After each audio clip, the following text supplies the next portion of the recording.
Welcome, welcome. God bless you. God bless you. God bless you. Part two of Angel Are Real.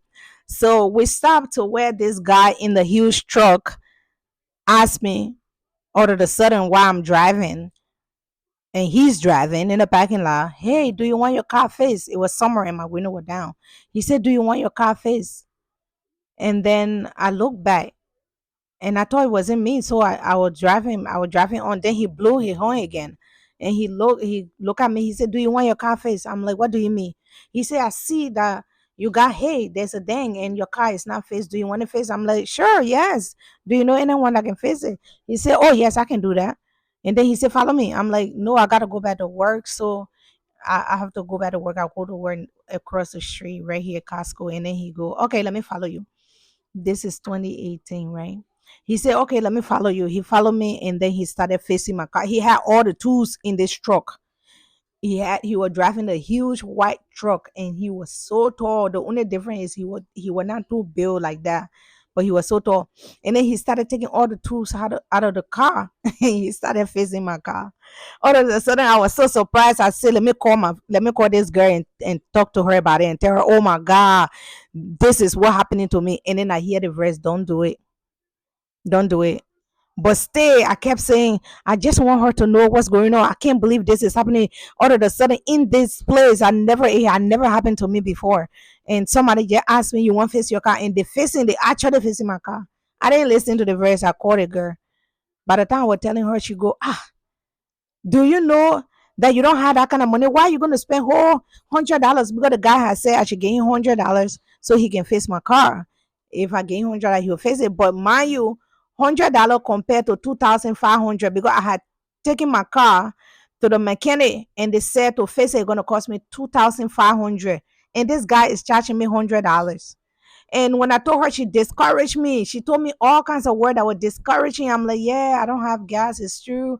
I might need gas and I don't get paid till 3 days. Oh, I took all the discouraging words. And then I told him, I said, oh, no, stop. And then he said, why? I said, because I don't have $100. He said, anything you give me $50, $20. I said, no, stop. And then he stopped. When he stopped, he got in his car. Then I hear the verse say, I told you not to tell her because she was going to discourage you. Now you can't face your car is not faced. And then I turned, I said, you're right. Let me just call him back. When I turned to call him, I couldn't find that guy anywhere. I tried to go in the parking lot. I found him in. He wasn't there. I drove around the two parking lots. I couldn't find him. You see how we miss our blessings sometimes?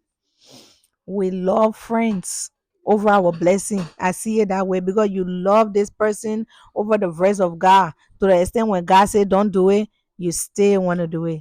Now, sometimes this is how we miss our blessing. God sent angels in disguise. Sometimes it's a person he was saying as an angel to you. Sometimes it's a real angel that is in disguise as a human being to come and help you. And in that case, I feel that it was probably an angel in the flesh that came to help me because nobody will charge me that kind of money to fix the car, paint it, and everything. Nobody will charge me $100. Do you know what a paint costs for a car? You're gonna charge $100 for labor and everything. So I just feel that was an angel, but I missed it because I didn't listen to God. And I pray that is a lesson for you that when God is speaking to you, you will listen to Him so you will not miss your blessing. Amen. And if you can see the picture back there, can you see that picture? Do you see the light? So that's one of my story. One of my encounter. This one I didn't see like the angel physically. So here what happened. I went to church and I came back from church at the time I lived there. And when I came back from church, my daughter and I were like, take my picture, you know, take my picture. As you can see, that's 2017. You see how skinny that girl is, right?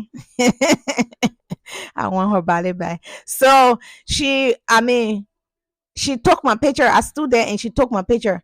She took all kinds of pictures. Like I took some on my car, I took some here, and I hear the verse. Actually, when I was taking on my car, the verse said I should go here to take it. So when I came here to take it, she took all my picture and then I took the phone from her and I started to, edit the picture and also crop it, like make it shorter so it can come make me bigger. than I am. So while I was doing that, the first picture I was cracking, I hear the verse say, don't do it.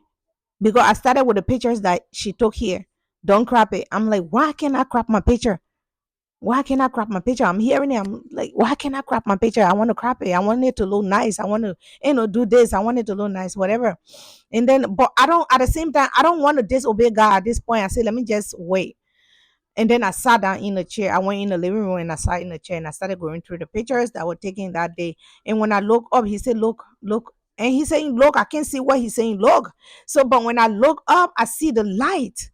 When I saw the light, I'm like, I ran outside to come and see if there's a light bulb over there or if a light bulb were there and it would turn on. But this is the daylight. If you go outside and turn your light, even if you had light, you turn it on in the daylight, it's not going to point like that.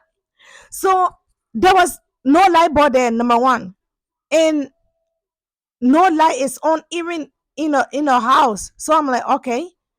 I said, Father, what is this? He said, that's the wind of an angel. I'm like, and then he started to tell me whenever I was entering this place, whenever I was sent to enter this place, in this house, when I was going in the house from outside, there's always an angel that go ahead of me to clean my way. In this house is another story how I got here. And another story how much battle I went through in here. I was not meant to move in here. God literally made it clear to me that I shouldn't move here. But you know us. I'm like, God, you're saying this. You haven't found anywhere else for me to be. I don't have nowhere else to be. I had all the excuses to tell him when I was in here. Oh, you never seen war before, spiritual war before. Ha! It was so much battle. But even with that, he still used to come to protect me. In here, I had one vision. It was like I went trance. Like I was praying. I used to pray. Sometimes God would make me pray consistently, like all night. And he gave me the strength for it. When he gave you assignment, he will give you strength for it if you obey him. He gave me the strength for it. Sometimes I used to pray. The way I used to pray, I didn't even know how it was happening because it was too much.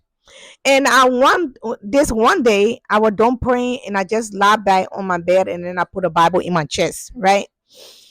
When I put a Bible in my chest and close my eyes, I was in trance. It's like I'm at my job place.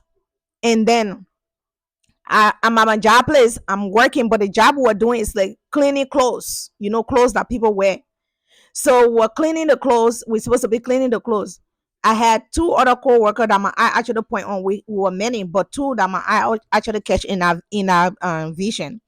So this lady, one of them was a lady. She started picking at me while I'm cleaning the clothes, taking intestine out of it, throwing it out, washing it, hanging it up. She was taking the intestine and throwing it at me. I'm like, stop. I'm telling her to stop. I'm telling everybody, oh, can you tell her to stop? Please tell her to stop. Nobody saying anything. They started laughing. This one guy started laughing, and he was supposed to be my manager in this vision. And he started laughing with it. The girl would keep throwing things at me. I just when I got mad and I took it and I threw it back at her. She started crying. When she started crying in this dream, there was a huge girl that came down first and said that was her sister. She started blasting. She said, who told you to touch her? Who told you to touch her? And I was so afraid because how huge she was.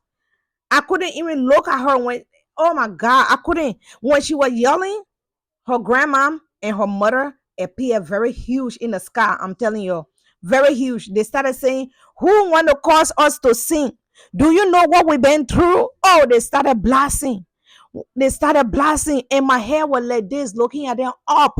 My eyes were up, staring at them. My neck, when I woke up from that vision, my neck hurt so much. But while they were yelling and saying who causing them to sing, they started saying all kinds of things that what they would do to the person. While they were yelling and saying all the things, behind them appeared Jesus. He said, why are you bothering her? Leave her alone. By the time they turned and saw Jesus, the one that was standing in my workplace, the one that was still in the sky, all of them bowed to Jesus. Every one of them bowed. When they bowed down on their knees, they started apologizing. They bowed down on their knees. They started apologizing. How I came back from that trance. I started yelling, "Oh my God, I never seen Jesus this big before." He was so huge. I'm telling you, I never seen him this big before. God bless you. We'll come back with part three. Oh my God.